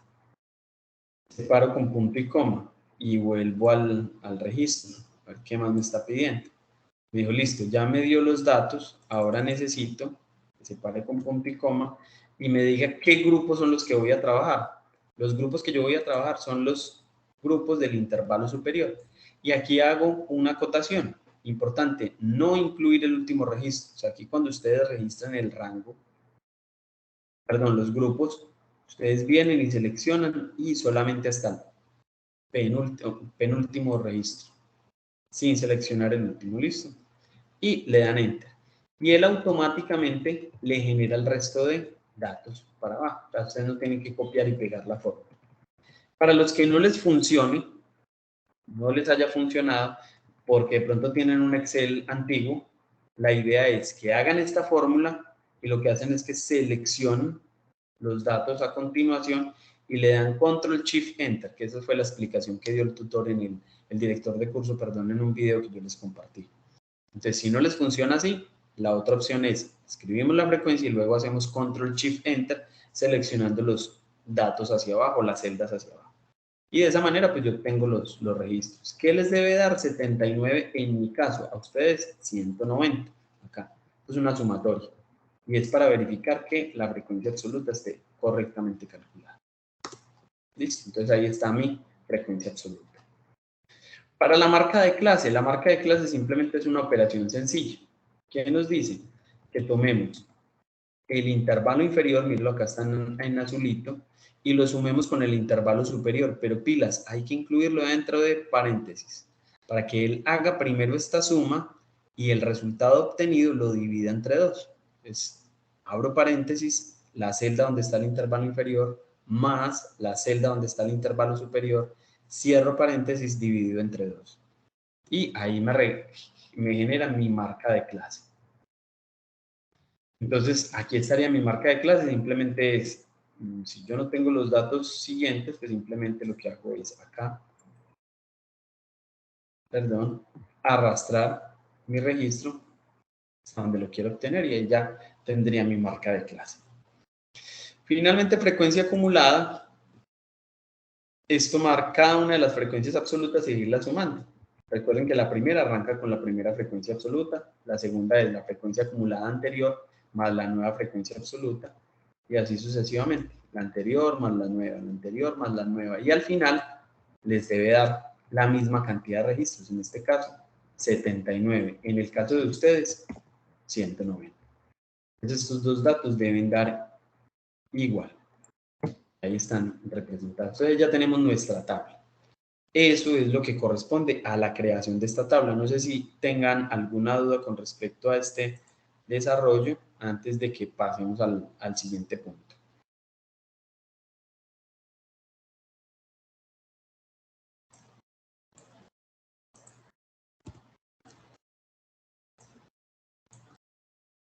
Miremos chat, a ver si alguien me ha escrito algo. No. Bueno, entonces asumo. Daisy tiene la mano levantada. Recuerden que yo no estoy constantemente visualizando esta pantalla, entonces cuando quieran hablar simplemente activen el micrófono. Daisy, bien pueda. No, profe, me resolvió la inquietud en el anterior tema. Bueno, perfecto, Daisy, no, con gusto. Ok, tutor. Entonces, no es necesario incluir más intervalos en la tabla como la frecuencia relativa y frecuencia relativa acumulada. No, señor, no, solamente con la frecuencia absoluta y frecuencia absoluta acumulada. Ok, listo. ¿Listo? No, solamente con esta tablita. Incluso algunos no están incluyendo esta. Entonces, al final podría ser simplemente esta tabla. ¿Listo? Muy bien. Listo, continuamos entonces. ¿Qué vamos a hacer ahora? Vamos a hacer nuestra gráfica. La gráfica básicamente tiene que ver con representar la frecuencia absoluta a partir de los rangos obtenidos. Entonces yo por eso hice esta tablita acá, o esta columna, para poder graficar o entender a qué corresponde el 1, el 4, el 10, el 21. Si nosotros analizamos, ¿qué quiere decir? Que hay solamente una persona que está entre 34,5 y 37,2875 kilos, solamente uno. Que hay 4 personas que están entre 37,2875 y 40,075 kilogramos. Que hay 10 personas entre 40,075 y 42,8625 kilogramos. ¿Qué puedo ya también, deducir de esta tabla? Que la mayor cantidad de personas, esto yo aquí lo tengo resaltado, porque es la moda es que las personas pesen entre 45,65 y 48,4375 kilogramos. Esa es la moda de este registro. No es la moda de un solo dato, sino la moda de un rango de datos. O sea, la mayor cantidad de personas están ubicadas dentro de este rango. ¿Cuántas personas? 23. Entonces, eso es un análisis que yo hago de mi tabla de datos agrupados. Seguramente si ustedes van a mirar aquí en la tabla de datos y buscan la moda, o sea, cuál es el peso que más se repite, pues va a ser diferente a lo que hayamos acá. Esto simplemente nos está diciendo que donde más se ubican las personas a 23 en total, que es el número máximo que hay en la frecuencia acumulada, perdón, absoluta, es entre 45,65 y entre 48,4375 kilogramos. Eso es lo que la mayoría de gente pesa, entre ese rango. Entonces esa es la situación que nosotros tenemos en el intervalo o en la tabla de datos agrupada. Muy bien, entonces vamos a graficar. Para graficar, yo simplemente tomo los datos del rango de intervalos y la frecuencia absoluta. Miren, aquí lo seleccioné. Y simplemente me voy al menú Insertar, Gráficos recomendados y selecciono la opción barras. Entonces, miren lo que yo les decía. Ese rango de intervalos que yo creé, pues se va a ver reflejado aquí en la parte inferior. Entonces me está diciendo que entre 34,65 y 37,2875, vamos a agregar las etiquetas, solamente hay una persona. Aquí en este rango 4, en este rango 10, en este rango 21, en este rango 23 y así sucesivamente. Entonces esta es mi gráfica. Ahora, ¿qué nos están pidiendo en la actividad? Nos dicen que hagamos histograma de frecuencias y un polígono de frecuencias. El histograma se obtiene con estas barras y ya las vamos a, digamos, a organizar para que en realidad se vea como un histograma.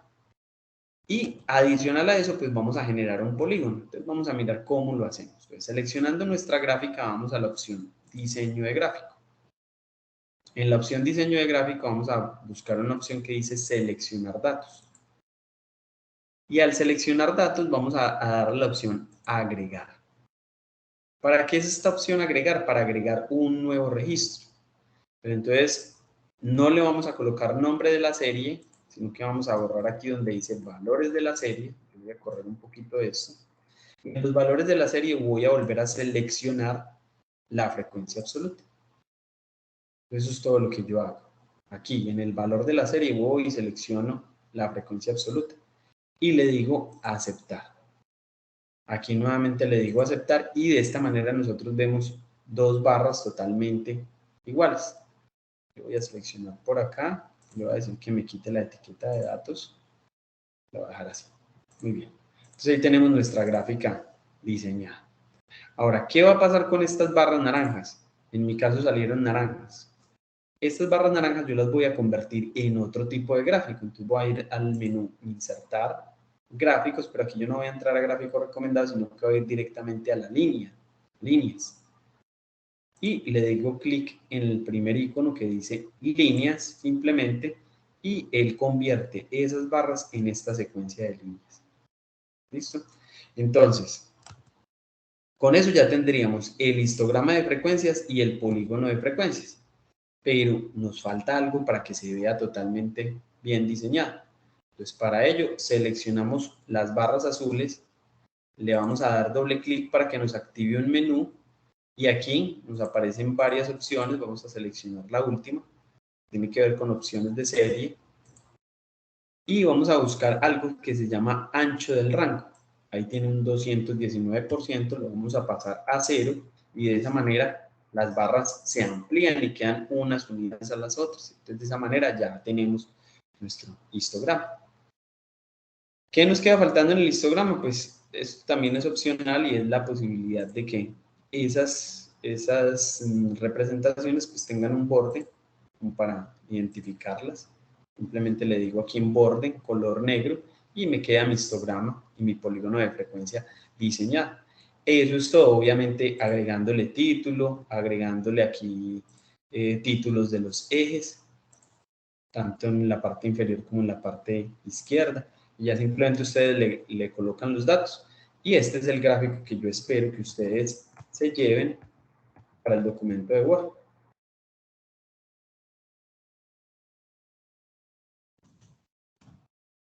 Aquí tenemos nuestro gráfico. Entonces, todos los cambios que ustedes le hagan aquí al gráfico, recuerden que se va a ver representado al momento de llevarlo a nuestra gráfica o a nuestro documento. Mira, aquí yo hice un cambio, incluso puedo cambiar acá la paleta de colores. Le puedo decir que yo quiero esta combinación de colores, control C. Control V, y aquí tengo el mismo gráfico, simplemente representado en unos colores diferentes. Entonces, eso es todo lo que hay que hacer. Muy bien. ¿Hay dudas con respecto a este polígono e histograma? No, profe. Muy bien, muchas gracias. Bueno, en el chat tampoco hay ninguna observación, entonces continuamos. Listo, este es nuestro polígono, nuestra gráfica. Quedó ahí diseñada, la dejo por aquí un ladito. Muy bien. Vamos a ir entonces nuevamente a las diapositivas. Vamos a la actividad o al literal B y C. Ya les voy a compartir la asistencia B y C. Entonces en la B nos hablan de medidas de tendencia central y de posición, y en la C nos hablan de medidas de dispersión. Entonces aquí voy a volver a mostrar mis columnas y ya sabemos entonces que si nos... Profe, qué pena. Cuando uno hace la interpretación de los resultados, ¿la debe hacer por cada punto? ¿O puedo hacer eso, una, digamos, es que en la rúbrica tenemos pues el primero el mentefacto, el segundo punto, el segundo paso, de pues cuando es con la variable, la que es sin decimal, y la tercera con decimal. Vemos que para el paso 2 y el paso 3, para el paso 2 puedo hacer un análisis general, o debe ser uno por cada subpunto que sí, tiene. claro. Es opcional, pero ustedes pueden hacer un análisis general. Lo importante del análisis general no se me convierta en dos líneas, o sea, Ok, en dos reglones y ya, ¿no? O sea, que de pronto toquemos varios temas, o sea, toquemos varios puntos de lo que estamos observando, porque es que son muchos elementos como para que solamente describamos o hagamos el análisis en una sola línea. Entonces, si la van a hacer general, pues lo ideal es que toquen varios elementos, pero sí la pueden hacer general. Como les mencionaba, hay estudiantes que están cogiendo cada medida y le hacen un análisis. Es válido también, no es necesario, pero también es válido. Entonces, como ustedes se sientan mejor, porque a veces uno dice, no, ¿y qué digo sobre esta medida? ¿O qué digo sobre esta variable? Entonces yo puedo hablar en términos generales y puedo mencionar varias ok, en gracias, términos generales. Entonces es válido, listo. Con gusto. gracias. Muy bien, entonces medidas de tendencia central y de posición. Ok, perfecto. Entonces medidas de tendencia central y de posición. Miren que acá están las medidas de tendencia central, las trabajamos hace un momento, y las medidas de posición. Esto va a ser lo mismo. Aquí entonces las de tendencia central las tenemos acá. Estas aquí deberían estar en verde. Vamos a cambiarlas acá. Y las de posición las tenemos acá. Entonces esas son las dos medidas. Y el punto C nos hablan de las de dispersión. Las de dispersión en este caso serían las que están en azulito, mírenlas acá. Y aquí también las trabajamos. Entonces ya simplemente es que ustedes se las lleven de manera correcta y bien pues, desarrollada. Listo. Voy a compartir en este momento la asistencia antes de entrar aquí en estas medidas, aunque pues el proceso es el mismo, pero mientras ustedes desarrollan la actividad, hacemos digamos, desarrollan la asistencia, hacemos una pequeña pausita. Entonces ya les comparto el enlace. Quienes no puedan tener acceso al enlace, por favor, me indican Qué y yo pena, les lo que pasa es comparto que por el... como yo trabajo o estudio con el equipo de trabajo, se me dificulta ingresar. Lo intenté hacer por el correo educativo, pero no sé, igual no tengo acceso al chat. ¿Me lo puede facilitar por el link, Sí, por el Skype, perdón? sí, sí, claro, yo estoy atento. Escríbame al Skype y ya le comparto el enlace a quien lo necesite. No hay problema. Digamos que esa es una de las dificultades que hemos tenido con el Skype. Digamos que no todos tienen asociado su celular o sus equipos a las cuentas, y entonces ahí se genera un poquito de problema. Listo, Alexander. Listo, va la asistencia. ¿Alguien más que de pronto requiera la asistencia?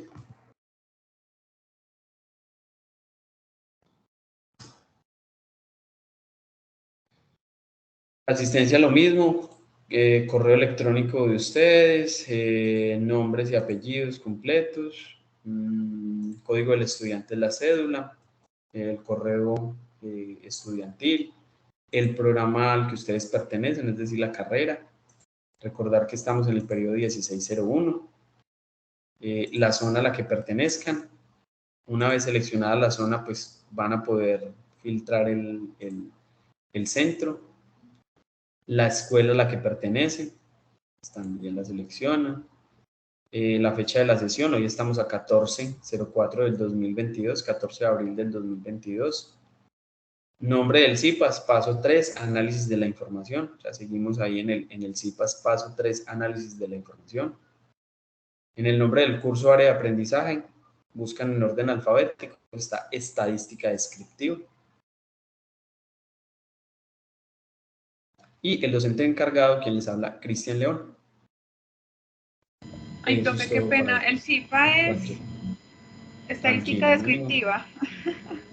Paso 3, el nombre del CIPAS, paso 3, análisis de la información.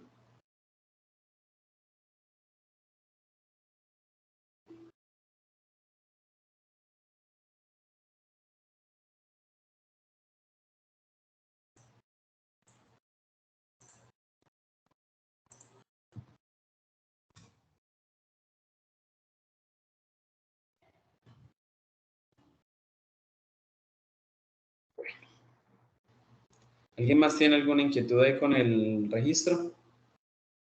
Importante que lo hagan bien para que queden ahí adjudicados esos 15 punticos.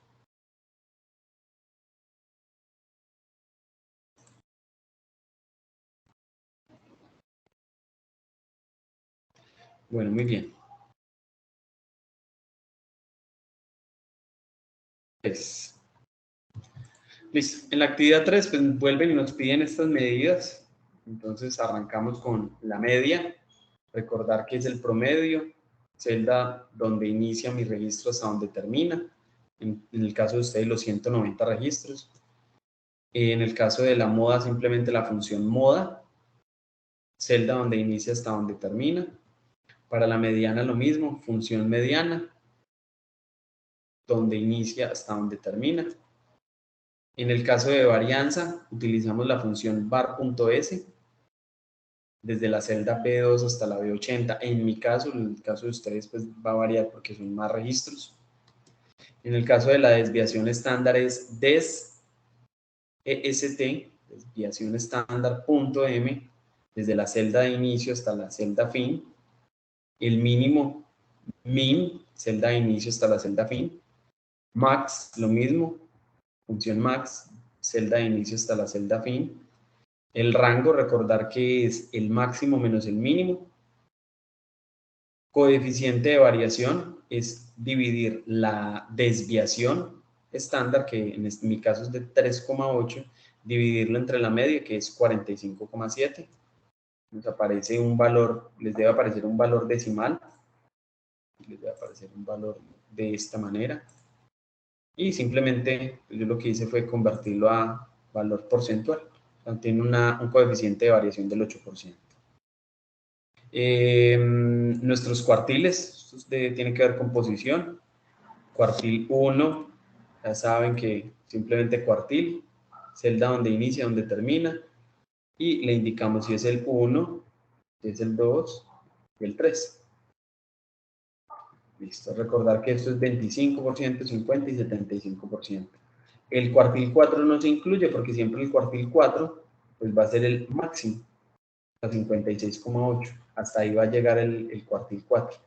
Pues digamos que ya los que quedan de aquí para adelante hacen parte del cuartil 4. El rango intercuartílico, sabemos que simplemente es hacer una resta entre el cuartil 3 menos el cuartil 1, y ahí tenemos nuestro rango intercuartílico. Para el caso de los percentiles lo mencionamos hace un momento, simplemente es percentil.exe, darle celda inicial, celda final, y tener presente que para el percentil que vayamos a utilizar, pues simplemente tomamos el valor y lo dividimos entre 100. Ahí deben de fijarse en en el trabajo que les están pidiendo. Perdón. ¿Qué percentiles les están pidiendo? Aquí les piden el percentil 37 y 65. Entonces, tener presente eso. Deben capturar dos percentiles, y es el 37 y el 65. Lo único que va a cambiar acá es este registro. El 37 sería 37 dividido entre 100, 0,37. Y el otro, que es 0,65, sería 65 dividido entre 100, sería 0,65. Eso es todo. En el caso de la asimetría, coeficiente de asimetría, le damos celda inicial, celda final. Finalmente, kurtosis, celda inicial, celda final, y ahí ya tendríamos nuestras tablas de datos y ya ustedes pueden hacer un análisis general. Muy bien, esto aquí no cambia con respecto a lo que hicimos hace un momento en la actividad 2. Es lo mismo el cálculo de esas medidas, el mismo procedimiento. Y finalmente, ¿alguien va a hablar?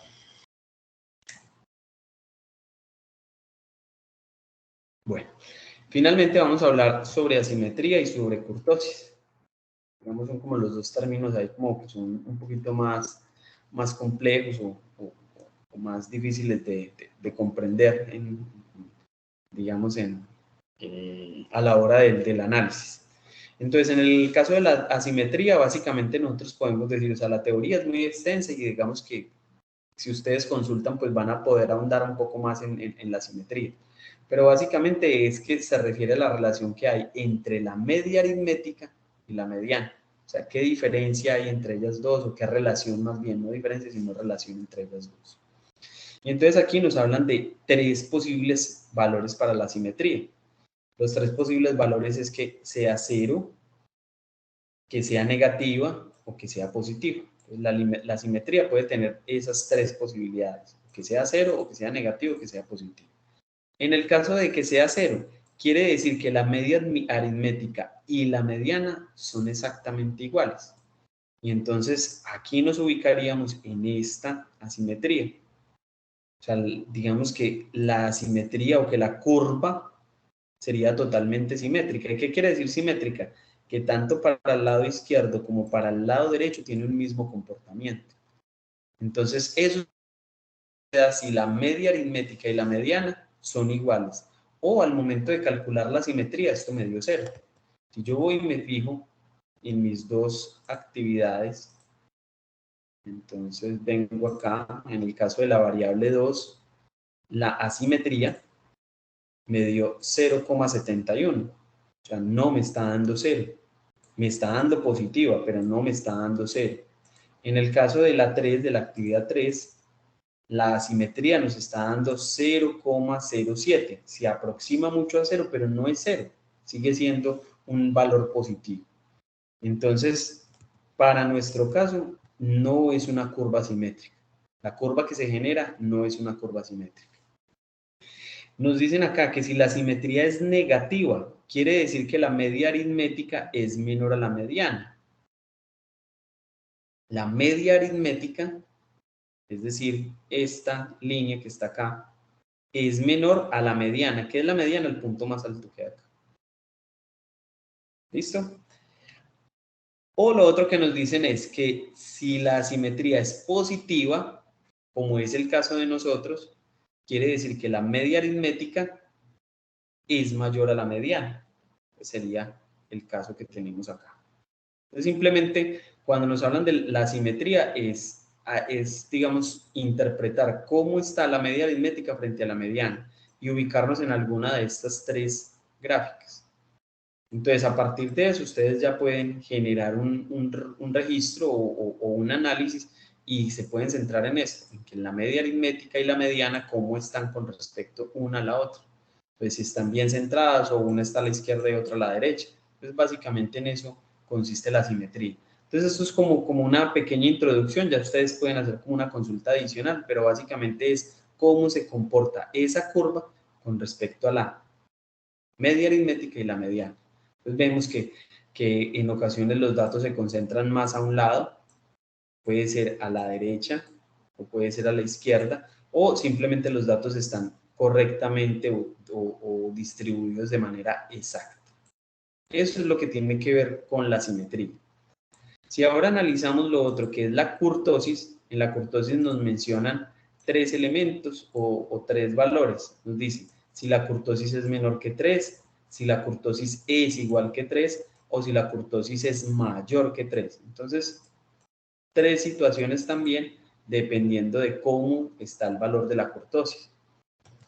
Nosotros revisamos acá, kurtosis acá sería menor que 3. Y revisamos en la variable 2, la kurtosis también es menor que 3, es negativa, pero es menor que 3 de todas maneras.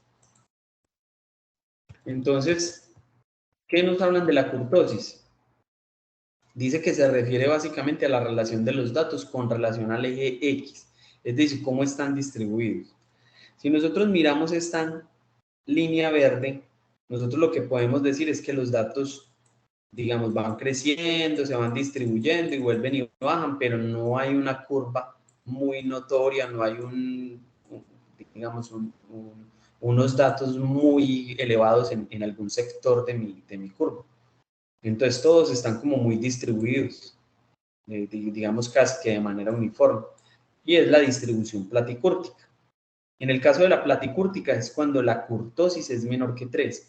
Y miren que ese es el caso de nosotros. En las dos gráficas anteriores, por lo menos en las que yo analicé hoy, ambas son platicúrticas porque son menores que 3, quiere decir que están como distribuidas de forma equitativa. No hay un crecimiento notable. Nos dicen acá que si la kurtosis es igual a 3, va a tener un comportamiento mesocúrtico. ¿Y qué es mesocúrtico? Que hay un punto o un sector donde los datos tienden a crecer mucho. Un sector. Pero tenemos la última que es cuando la kurtosis es mayor que 3 y decimos que es leptocúrtica. Y es cuando los registros, digamos, no registran mucha información al principio ni al final, pero hay un sector donde se dispara demasiado, o sea, como que los datos están muy concentrados en un sector de mi gráfica o de mi tabla. Entonces, ¿qué ocurre? Hay muchos datos, la mayor cantidad de datos están muy concentrados en una zona, entonces eso hace que la curva crezca mucho y baje, digamos, de una forma muy rápida. Entonces, esas son como las 3 situaciones. ¿Y aquí qué tiene que ver? Con que en la platicúrtica los datos están más distribuidos. En la mesocúrtica hay un pequeño crecimiento, una concentración en un sector, pero no es muy notorio.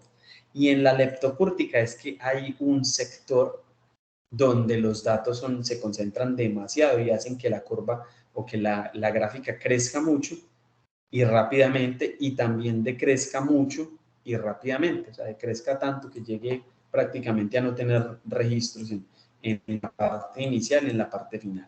Entonces, eso básicamente es lo que habla de la kurtosis y la simetría.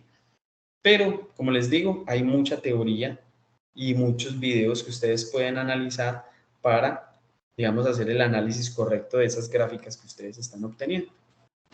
Y pues no solamente la gráfica, porque a veces la gráfica lo despista uno un poquito, sino también el tema de poder analizar los datos encontrados en asimetría y en kurtosis. Y muchachos, eso era todo lo que yo tenía pues hoy para compartirles. No sé si de pronto ustedes tengan alguna inquietud adicional. La idea era como tratar en estas 2 horitas de hacer una condensación de los temas que vimos con mucho más calma en el CIPAS 1 y en el CIPAS 2 y pues que ustedes puedan dar, digamos, claridad a ello y puedan terminar sus actividades. Como les mencioné al inicio, pues tenemos plazo hasta el 27, me parece. Si no estoy mal, miramos por acá, fecha. Estaríamos para 17, 24. Tendríamos plazo hasta el 24 para entregar las actividades. Esas actividades, pues obviamente ya las tienen que presentar a través de los correos, del correo interno o del correo personal. Y pues eso es todo lo que yo tenía para decirles. No sé si hay alguna duda adicional, algo por mencionar. Profe, qué pena. Yo pregunto, ¿por qué el motivo de extender el plazo para la entrega de trabajos? Dos razones, pues una porque tenemos un gran número de estudiantes, no solamente en los grupos que yo manejo, sino los que manejan los otros 6, 7 tutores que hay conmigo. Hay estudiantes que están un poco atrasados en unas actividades, entonces lo que estamos buscando es darle un poquito de tiempo para que se terminen de poner al día. Y la otra razón es porque, pues, digamos que empatamos con la entrega con esta Semana Santa y pues no es el caso de todos, pero hay estudiantes que viajan, aprovechan para visitar a su familia. Entonces es como darles también ese pequeño compás de espera para que puedan aprovechar estos tiempos digámoslo, entre comillas, vacaciones. Entonces es como la razón, Esteban. Profe, Profe, lo buenas que pasa es noches. que, Sí, Esteban. Continúa, ya es le damos que la palabra, compañero, señor. yo tengo un inconveniente con otro curso, Fundamentos Generales de Investigación. Desde el domingo le estoy escribiendo a la tutora, pues, porque en realidad necesito ayuda de ella para, pues, poder continuar con la tarea como tal, pero la profesora no me responde desde entonces. Yo en realidad no sé en este caso qué hacer, porque tengo bajo rendimiento en cuanto a la primera actividad. De hecho, me la reprobó casi la mayoría y pues para esta no, creo que aún el domingo o incluso el lunes o el martes, o de hecho hasta ayer, igual tenía derecho como a retroalimentación por parte de ella y pues no le he escrito todos los 3 días y no me ha respondido como tal. ¿Usted qué me recomienda hacer en ese caso? Pues vea, Esteban, primero tener en cuenta pues que todos los cursos no manejan la misma dinámica. ¿Por qué razón? Por ejemplo, el caso de nosotros de estadística descriptiva es un curso que digamos, en el historial lleva, digamos, no todos los estudiantes lo aprueban, o sea, no hay un buen porcentaje de aprobación. Entonces, debido a eso, pues nosotros estamos como en observación y por eso buscamos la manera de insistirles, porque digamos que está catalogado como un curso complejo. Entonces, esa es una de las razones por las cuales hay ciertas consideraciones. Pero en el caso que usted no le conteste un tutor, si usted me escribe a mí, yo no lo estoy retroalimentando, no le respondo los mensajes, pues el conducto regular es dirigirse al director de curso. Entonces ahí en el campus, pues usted debe identificar cuál es su director, el director de curso, que en este caso sería la persona que le puede hacer la observación o le puede hacer la recomendación al tutor para que pues, le atienda su situación. Entonces, ese sería el paso a seguir. Y que es muy importante, pues, como siempre, dejar un registro. ¿Qué es un registro? Si usted envió un correo, pues, que sea un correo y que le quede a usted como evidencia que se intentó contactar. Si usted le está enviando al director de curso, pues envíale pantallazos de los mensajes que le han enviado en las diferentes ocasiones al tutor. Entonces, como para dar evidencia. Y si definitivamente esa situación no da pues, resultado, la idea es recurrir, por lo general en los centros hay un consejero o una consejera que le puede atender la situación. Entonces es como comunicarse con centro a ver quién es el consejero y quién le puede ayudar para que lo contacte con el tutor o con el director de curso y le pueda dar solución al tema. Pero entonces ese sería como el conducto regular y eso es lo que yo le podría recomendar, ¿vale?